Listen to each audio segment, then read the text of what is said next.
Hello বন্ধুরা, welcome back to my new blog. Good morning সবাইকে, অনেক ভালোবাসা জানি। আজ ব্লগটা স্টার্ট করছি, আশা করি তোমার সবাই খুব ভালো আছো। আমি মোটামুটি রয়েছি এখনো অবধি। গরম যা পড়েছে, কালকে ব্লগ করিনি, শরীরটা একটু ভালো ছিল না। তো আজকে হচ্ছে সানডে, এখন বাজে হচ্ছে 11:15। এখন থেকে ব্লগটা স্টার্ট করছি। আজকে যাবে একটুখানি বাড়ি। শুনি অনেক দিন ধরে বলছে দিদুন বাড়ি চলো, দিদুন বাড়ি চলো। আগের দিন তো ভাইয়ের সাথে সে অর্ধেক রাস্তা হেঁটে চলে যাচ্ছিল, অটোতে উঠছিল না, দিদুন বাড়ি যাবে বলে। তো অনেক দিন ধরে বায়না করছে। তো ভালো, আজকে রবিবার আছে, যাই। তো আমার সাথে যাবে সোনু আর নুকু। নুকুও যাচ্ছে, গিয়ে ওখানে দু একটা একটু ভিডিও করবো আমরা। তো সেই জন্য এখানে যে জিনিসপত্র গুছিয়ে নিয়েছি। কটা জামা কাপড় কিনেছে সেগুলো না অল্টার করা হয়নি। মার তো মেশিন আছে, মাই আমাকে সব জামা কাপড় অল্টার করে দেয়। তো ওগুলোও নিয়ে নিলাম। রিং লাইটটাও নিয়েছি, ওখানে গিয়ে রিলস বানাবো, কারণ কে ধরে দেবে, রিং লাইটটা থাকলে সুবিধা হবে। তো স্নান টান আমার সব কমপ্লিট হয়ে গেছে। তোমাদের দাদা কাজে বেরিয়ে গেছে 10টা নাগাদ। শুনুকে ডাকতে ডাকতেও 10:30 ঘুম থেকে উঠলো, ব্রাশ করলো। আমি বিছানা টিছানা গোছালাম, ঘরটা ঝাড় দিলাম। এখন ড্রেসটা পরবো, পরে বেরিয়ে যাবো। টিফিন কিছু করিনি। ভাই কালকে ফোন করে বলেছিল যে ও টিফিন করবে বাড়িতে। তো সেই কারণে আমি আর এখন টিফিন কিছু করিনি। এমনি তাড়াহুড়ো থাকে, যাওয়ার সময় কোনোদিনই সেরকমভাবে টিফিন করে যাওয়া হয় না বাড়িতে, বাড়ি গিয়েই টিফিন করি। সেই জন্য আরও কোনো ঝামেলা নেই, কারণ ভাই বাড়িতে টিফিন করছে। তো এই হচ্ছে বিষয়। এখন রেডি হবো, রেডি হয়ে বেরোবো। স্নানটা একবারে করে নিলাম, কারণ ওখানে গেলে ল্যাদ খাই আর স্নান করতে দেরি হয়ে যায়। ওই জন্য বাড়ি থেকে স্নানটা করে নিলাম, ঝামেলা মুক্ত। শুনুকে স্নান করেনি, ওকে ওখানে গিয়ে স্নান করাবো। ওই বাড়ি যাওয়ার কথা শুনলে এই বাড়িতে স্নান করতে চায় না। ফুল ফর্মে সব উত্তর দিয়ে দিলাম এখন অবধি যা যা আপডেট আছে। তো ভিডিওটাকে স্কিপ করলাম, ওটা দেখতে থেকো, আমার সাথে থেকো। হয়ে গেছি রেডি। এই যে এখানে শুনু, মুখটাই তো দেখা যাচ্ছে না।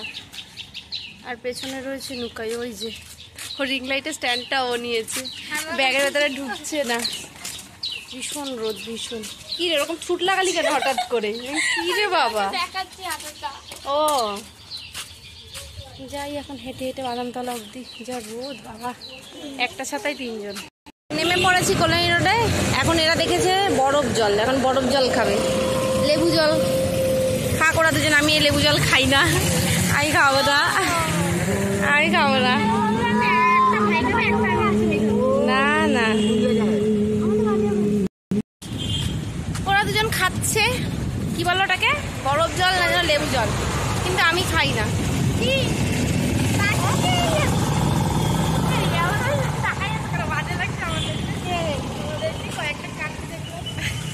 এলিয়েন মনে হচ্ছে আমাদেরকে।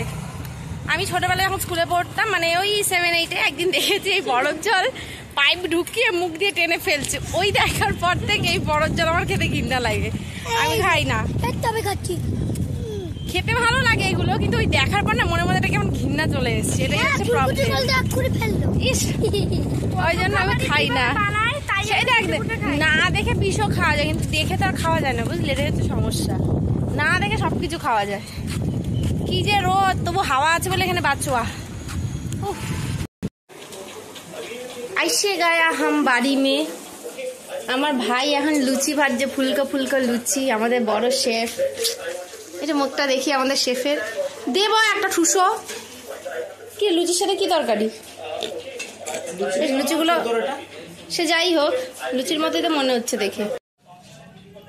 বাড়ি এসে ধর্মকর্ম করতে বসে পড়েছি। মা গেছিল বাজারে, চিংড়ি মাছ এনেছে, প্রায় গাংরোলা মাছ, আর এটা হচ্ছে ভেটকি মাছের কাটা। এটা আমার খুব ভালো লাগে, অনেকদিন পর পেলাম। কতগুলো বাসন মাজলাম। হয়তো লুচি আর ছোলার তরকারি করেছে, চানা করেছিল, আমি খাইনি। ওই মাসি দিয়ে পাঠিয়েছে পাস্তা, ওই খেয়ে আমার পেট ভরে গেছে। তা ভাবলাম মাকে গোটা মাছটা দিয়ে কেটে দিই, ড্রেসটা চেঞ্জ করি, ভাবলাম ভিডিও বানাবো। আমার ইনস্টাগ্রামটাই পুরো লক হয়ে গেছে, অনেক কষ্ট করে আবার ইনস্টল করলাম। মাছগুলো কেটে দিই, তারপর একটু ভিডিও করবো, ওই জন্য ড্রেসটা চেঞ্জ করি। মাকে মাছগুলো কেটে দিই, একবার ভিডিও করতে গেলে আর করা হবে না। ভাবলাম একটু এগিয়ে দিয়ে যে আবার যে খাবার পাঠাবে না, দেরি হয়ে যাবে, একটু গুছিয়ে দিলে মা তাকে জানালা করে ফেলতে পারবে। কটা বাজে এখন? 1টা বাজে। ওই মধ্যে পাকা আওয়াজ, আবার আওয়াজ।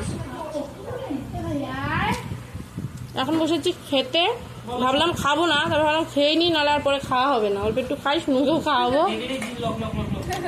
এটা হচ্ছে উচ্ছে ভাজা, কলমি শাক ভাজা, সব পদই একটু একটু নিজের। হচ্ছে চিংড়ি মাছের ঝাল, আর নুকাই বসেছে খেতে। ওখানে শুনু বসে রয়েছে, ডাকছি আসে না।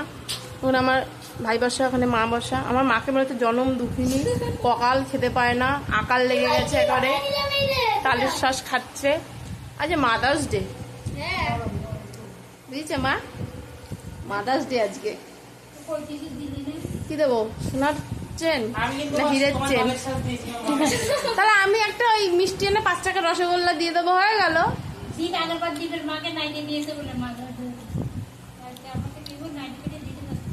কয়টা লাগবে বলো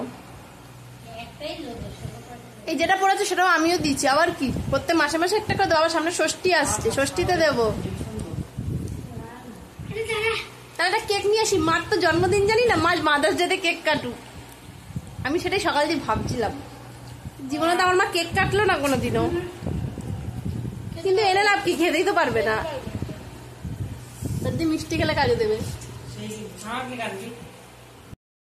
তুই নাম জানি আমরা এখানে খেলছি এখন লুডু এই যে এই একজন ওই একজন এই একজন আমি এখানে একজন এই দাঁড়া এতক্ষণ মা আর ভাই খেলছিল সেটা বড় কথা না এখন আমরা খেলছি আমি একটা উইনার হয়েছি আমি একটা হয়েছি ভাই একটা তো হয় আমি জাস্ট ফুটের জন্য না শোনা প্রথমবার কাকি হয়েছে প্রথমবারটা আমি হয়েছি তার পরের বারটাই নুকু হয়েছে কিন্তু খেয়েছি আমি সেরা ফুটের জন্য কিন্তু আমি খেয়েছি সবাইকে কিন্তু সেরা তুই খেয়েছিস তোর পেটে খিদা আছে আজকে প্রচুর বুঝতে পারছিস জল খেয়ে বস সন্ধ্যাবেলা কি টিফিন দিবি রে তোরা টিফিন দে তোর বাড়ি এসেছি চাটা কর আজকে এইটা এরকম কেন রে সন্ধ্যাবেলা কি টিফিন খাবো এরকম কেন দাদা চয়েস করেছে এটা গুটি চয়েস করা যায় আমার মুখটা দেখা যাচ্ছে রে একটু নিচে করলে না আটটা নিচে করলে আরে হাতটা নিচে করে হ্যাঁ সেম তাহলে এতক্ষণ দেখা যাচ্ছিল না না এমনি যাচ্ছিল খালি ও যাই হোক বাদ গেছিল শুনুন আজকে পাশের বাড়ি গল্প কি হলো আমরা এখানে তোমারটা আমি চলেছি ঠিক আছে লুডো খেলছি আজ না ভিডিও পোস্ট হলো না কি ছিল ভাগ্যিস তখন কয়েকটা ভিডিও করেছিলাম নাহলে আজকে আর হতো না তারা করা যেত কি আরো করা যেত কিন্তু হ্যাঁ রোজ আজ দিচ্ছিল না করার নেই থাক ঘুরতে নিয়ে এসে তোকে আমি এত কষ্ট দিতে চাই না নুকাই আমি তো কষ্টটা বুঝি নুকাই ছয় দাঁড়া 6 পড়েছে ডানটা দিয়ে নি আমার 6 পড়েছে দেখি কোথায় 6 খাওয়া আছে পেটটা বেশ ভরেই গেল আমারটা খাওয়া ছিল সোনা খাওয়া ছিল এই দুইও খাওয়া আছে ভাবছি খাবো কি খাবো না বাবা বাবের করে সিনই নেই এখানে দুগ্গা দুগ্গা পাকা গুটিটা নিয়ে আগে দুগ্গা দুগ্গা করে বেরিয়ে যাই আমার পাকা গুটিটা চলে গেছে রে এখন বাজে তো 9:30 এখন বেরোচ্ছি পোটলা বালতি নিয়ে এই যে মা এখানে দিয়ে দিয়েছে তরকারি মাছের বাড়িতে একটু ভাত করবো ব্যাস হয়ে যাবে এই আয় আয় শুনো জল খেতে চলে আয় অনেকটা রাত হয়ে যায় লেগে যাবে কিন্তু শুনো এখন বেরোচ্ছি বাবা বিভৎস গরম এত গরম লাগছে এবারে পাগল হয়ে যাবে এত গরম লাগছে বাড়িতে গিয়ে স্নান করবো এখন করবো না গিয়ে রান্নাবান্না করে কালকের মতো শুতে যাওয়ার আগে স্নান করবো ভাত করতে হবে না গিয়ে ঘোরা কমপ্লিট আমাদের সন্ধ্যাবেলাটা বেশ ভালোই কাটলো লুডু টুডু খেলে বেশ ভালোই হলো এখন যাই খেলে দুলে